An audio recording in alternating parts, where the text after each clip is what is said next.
Parmi leurs propriétaires, tous manias du pétrole, certains philanthropes ouvrent des théâtres et des écoles. Le plus illustre d'entre eux, Zeynal Abdin Taguieff, un fils de cordonnier devenu millionnaire, finance la première école laïque pour filles musulmanes en 1901. Une révolution.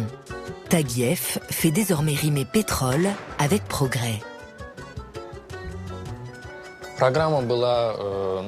Le programme était très moderne pour l'époque. Une attention particulière était portée à l'éducation culturelle des filles. Il y avait un ensemble musical, mais aussi une troupe de théâtre. L'école possédait une salle de spectacle où les filles pouvaient se produire. Pourtant, l'affaire était loin d'être gagnée. Taguieff a dû faire face à l'opposition des dignitaires religieux de la ville, hostiles à l'idée d'une éducation pour les filles. Le magnat du pétrole élabore alors un plan.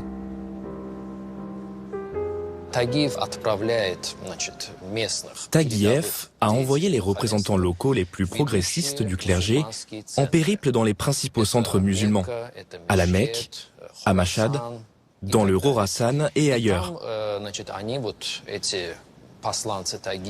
Là-bas, ces envoyés de Taguieff ont obtenu des attestations écrites de la part des principaux théologiens du monde musulman, indiquant que ni le Coran ni la charia n'interdisent aux filles de s'instruire au même titre que les garçons.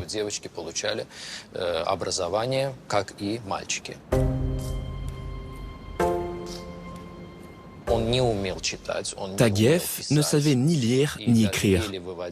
Il arrivait à peine à faire sa signature. Mais l'importance, l'attention qu'il accordait à l'éducation du peuple azerbaïdjanais est tout simplement stupéfiante.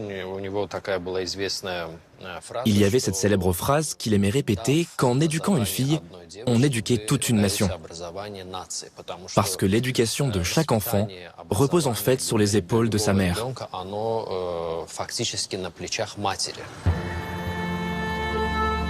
Mais les conditions de travail très dures qui règnent dans l'industrie pétrolière de Bakou favorisent la propagation d'autres idées socialistes. À partir de 1903, des grèves insurrectionnelles organisées par un certain Joseph Djougashvili, plus connu sous le nom de Staline, secouent Bakou. Elles préfigurent la révolution de 1917.